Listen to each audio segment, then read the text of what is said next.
Katie Morag and the two grandmothers. So here we have the island which is fictional, the Isle of Stray. And along the hillside we've got a few houses. We've got one of the grannies that lives here.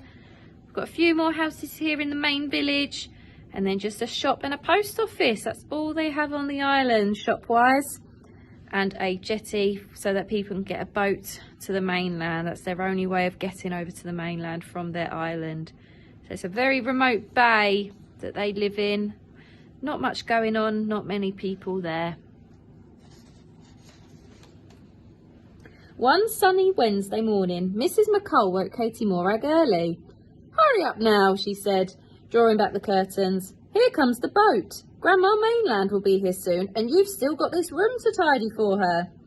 Grandma Mainland lived far away in the big city. She was coming to stay with them for a holiday. Katie Morag went with her other grandmother, Granny Island, who lived just across the bay, to meet the boat. "My, you're still a smart wee Bobby Dazzler," said Neely Big, as he helped Grandma Mainland down. Granny Island revved the engine very loudly. Brum, brum, brum.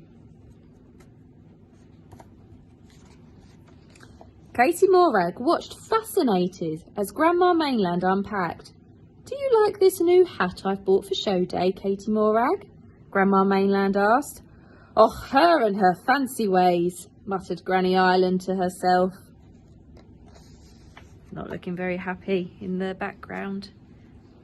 Show day was always a big event on the Isle of Stray. At the post office, Mr. and Mrs. McColl were rushed off their feet.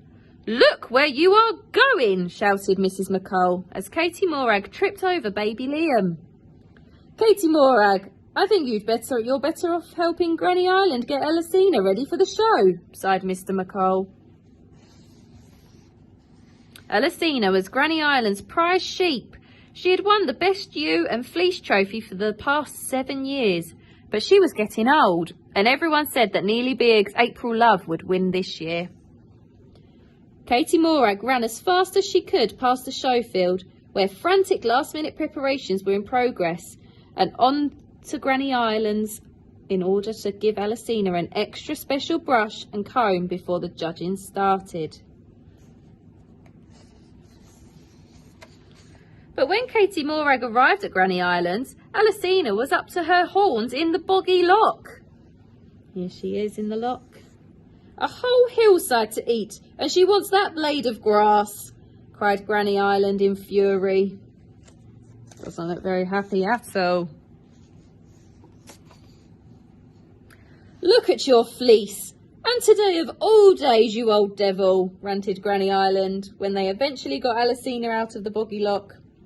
"We'll never get these peaty stains out in time for the show."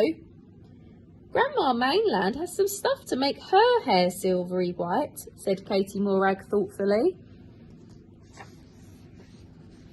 Let's see what they do. Everyone looked in amazement as Granny Island's old tractor and trailer hurtled past the show field, heading for the post office.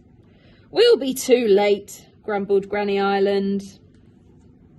Going all the way back to the post office. Fortunately, no one was about when they got home, since Mrs. McColl would certainly not have approved of this. Or this. And Grandma Mainland would be furious at this, not to mention this. They've put rollers in her hair, in her fleece, drying her with a hairdryer. And they're putting some perfume on her here, and it looks like Granny Island and Katie Morag have put some of her clothes on as well. But all ended well. They managed to get tidied up and back to the show field just in time for the judging.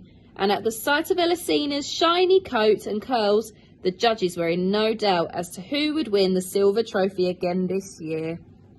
Definitely stands out amongst all of the sheep. That evening, there was a party at Granny Islands to celebrate. "My, but fun old Ewe is still some beauty for her age," said Neely Big. "Just like yourself," Grandma Mainland. "How do you do it?"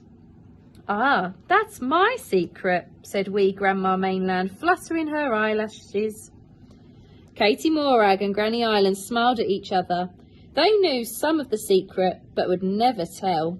And Granny Island never frowned at Grandma Mainland's fancy ways ever again. I wonder why. Think we know why that might be, because it's helped her and her sheep win the contest.